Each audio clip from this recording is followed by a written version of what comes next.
everyone, my name is Sudesh and I welcome you all to G series. इस particular playlist में हम लोग discuss कर रहे हैं एनएलएम चैप्टर को, राइट।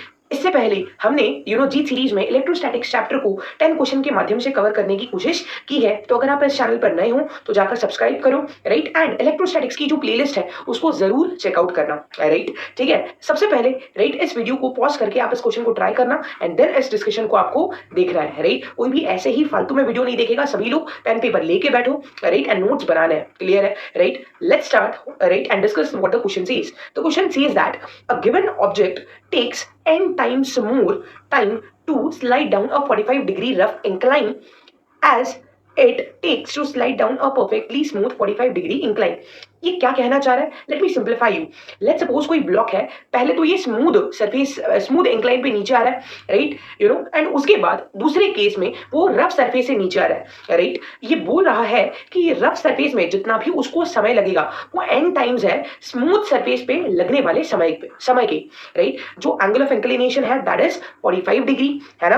यहाँ पर मैंने डायग्राम ऑलरेडी बना रखा है, राइट। यहाँ पर मैंने कुछ असम्पशंस लिए हैं तो उनको भी मैं क्लियर आउट कर देता हूँ। जैसे दोनों ही जो सरफेसेस है, राइट, जो लेंथ ब्लॉक स्लाइड करने वाला है that is assume to be L, जो ब्लॉक का मास है वो मैंने एम माना है, राइट। ऑल्सो यहाँ पर मैंने दो वेरिएबल्स को असाइन किया है that is T1 and T2, right. Smooth surface पे नीचे आने के लिए एल लेंथ ट्रैवल करने के लिए जो उसको समय लग रहा है that is assume to be T1, right. Rough surface पे एल लेंथ ट्रैवल करने के लिए जितना समय लगेगा that is assume to be T2, right. And यहाँ पर जैसे क्वेश्चन में गिवन डेटा था वैसे मैंने यहाँ पर एक इक्वेशन बना ली है that is nothing but T2 is equal to n times T1। I hope यहाँ तक सभी लोगों को कहानी क्लियर है, राइट। अच्छा, अब यहाँ पर आगे हम अगर कुछ करना चाहते हैं, राइट, एल लेंथ ट्रैवल कर रहा है ब्लॉक, तो सबसे पहले हमें ढूंढना पड़ेगा कि कितने एक्सेलरेशन से ब्लॉक नीचे आ रहा है, राइट। तो उसके लिए हमें बनानी पड़ेगी ब्लॉक की एबीडी। तो फटाफट से वो काम कर लेता है।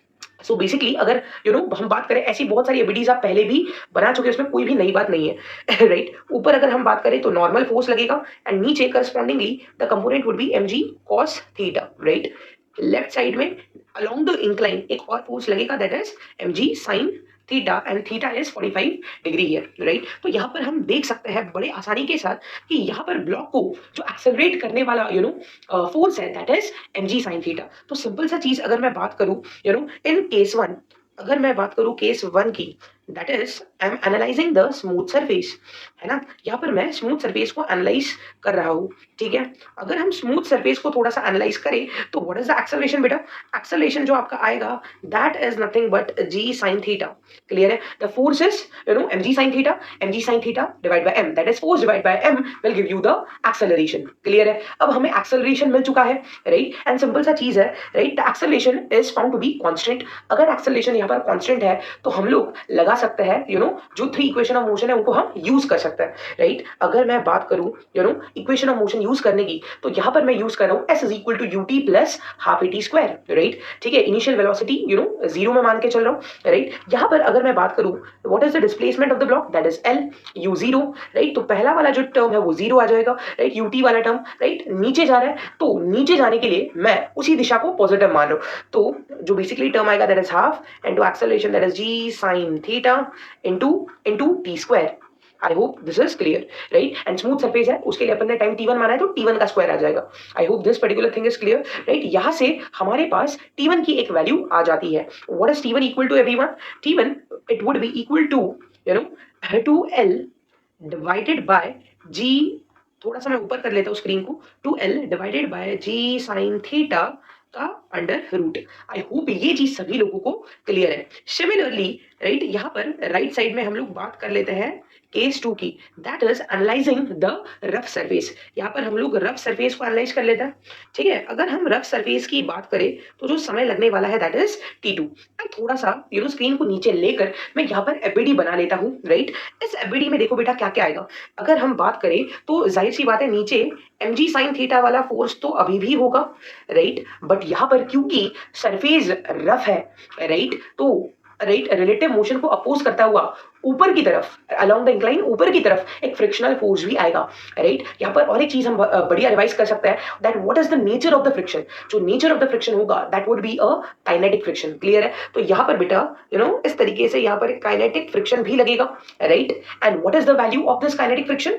काइनेटिक फ्रिक्शन की जो वैल्यू होगी यहाँ पर मैं वो भी आपके लिए रिवाइज करवा देता हूँ, right. F K is a constant frictional force that is mu into N. And यहाँ पर नॉर्मल, पहले एफबीडी से हम देख सकते हैं कि नॉर्मल की जो वैल्यू है that is mg cos theta, clear है बेटा। तो what is the value of frictional force, जो हमारा फ्रिक्शनल फोर्स होगा that is mu mg cos theta, clear है। एंड क्योंकि ब्लॉक नीचे की तरफ स्लाइड कर रहा है तो यहां पर मैं बना देता हूं कि हाँ भाई ये नीचे की तरफ एक्सेलरेट कर रहा है, राइट। अब हमारे पास सारा डेटा है तो बेटा, राइट, अगर हम बेसिक सी एनएलएम की इक्वेशन लगाए, right, what is that equation, F net is equal to ma। तो what is the net force acting on the block in the second case, that is mg sin theta minus mu mg cos theta, that would be equal to ma। यहां से हमारे पास acceleration निकल के आ रहा है that is g sin theta minus mu G cos theta. I hope ये सभी लोगों को क्लियर है जो स्टेप्स हमने अभी तक किए हैं। एंड उसके बाद यहाँ पर भी हमें ये पता चल रहा है कि म्यू जी थीटा ये सारे कांस्टेंट्स हैं, again the acceleration is found to be constant. तो यहाँ पर बेटा एनएलएम की इक्वेशन ऑफ मोशन हम लगा सकते हैं। What is the equation of motion, L displacement हो रहा है, right, L is equal to ut वाला term again zero, assuming that the block is starting from rest, ठीक है, that is equal to half at square, है ना, नीचे के डायरेक्शन में ही मैं एक्सेलरेशन वेक्टर को पॉजिटिव मान रहा हूँ, क्लियर है। that is half into a, that is g sin theta minus mu g cos theta, right. और t आएगा कि t2 आएगा, t2 आएगा क्योंकि हमने उसको ही एज अ वेरिएबल मान रखा है। I hope this particular thing is clear. So basically जो हमारा T2 आ जाएगा बेटा that is going to be under root of, है ना, 2L divided by G sin theta minus mu G cos theta. I hope ये चीज सभी लोगों को बहुत ही बढ़िया तरीके से क्लियर है, राइट। उसके बाद नेक्स्ट चीज हम लोग क्या करेंगे, जो गिवन कंडीशन थी उसको हम लोग यहाँ पर यूज कर लेंगे, जो सवाल में पहले भी उन्होंने बता रखा था, that is nothing but T2 is nothing but n times of T1, right. इस चीज को हम यहाँ पर लिख के आगे इस पर्टिकुलर क्वेश्चन में प्रोसीड करेंगे।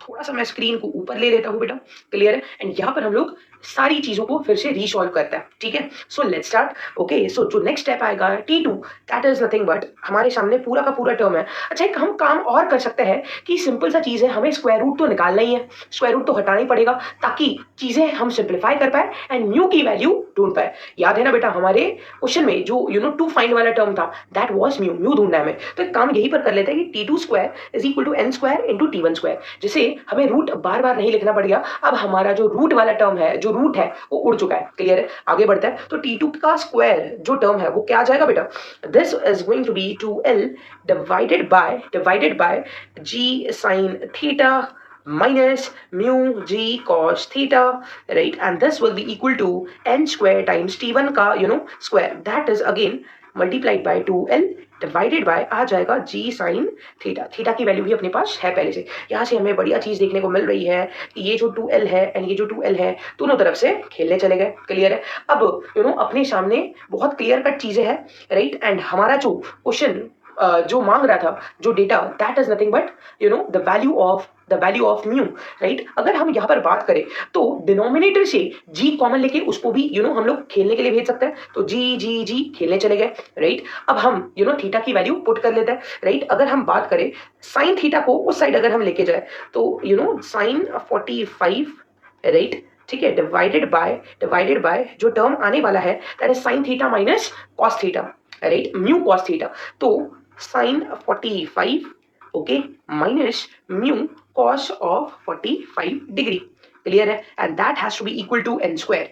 थोड़ा सा स्क्रीन को और हम ऊपर कर लेते हैं, राइट। अब जो बचा हुआ कैलकुलेशन है उसको हमें डील करना है, राइट। बेटा साइन 45 एंड कॉस 45 दोनों की वैल्यू सेम होती है एंड दैट इज 1/√2। तो उसको लिख लेते हैं सबसे पहले, right. That is nothing but 1/√2, ठीक है, divided by 1/√2 minus mu into 1/√2, clear है। अगर हम एक सिंपल सा स्टेप यहाँ पर कर ले कि 1/√2 को कॉमन लेके कैंसिल आउट कर सकते हैं, राइट। आई होप ये सिंपल सा स्टेप आप कर लोगे, राइट। मैं सिंपली जो नेक्स्ट बचा हुआ कैलकुलेशन है उसकी तरफ फटाफट से आ जाता हूँ, राइट। तो यहाँ पर जो बचा हुआ छोटा सा कैलकुलेशन है उसको हम लोग फटाफट कर लेते हैं। सो जो न्यूमरेटर में टर्म बचेगा दैट इज 1, नीचे जो टर्म बचेगा that is 1 minus mu and that will be equal to N square. Clear है बेटा, राइट। हम लोग 1 माइनस म्यू को उस तरफ लेके जाते हैं एंड एन स्क्वायर को नीचे लेके आता है, तो 1 upon N square that will be equal to 1 minus mu and mu की जो वैल्यू निकल के आती है that is 1 minus 1 upon N square,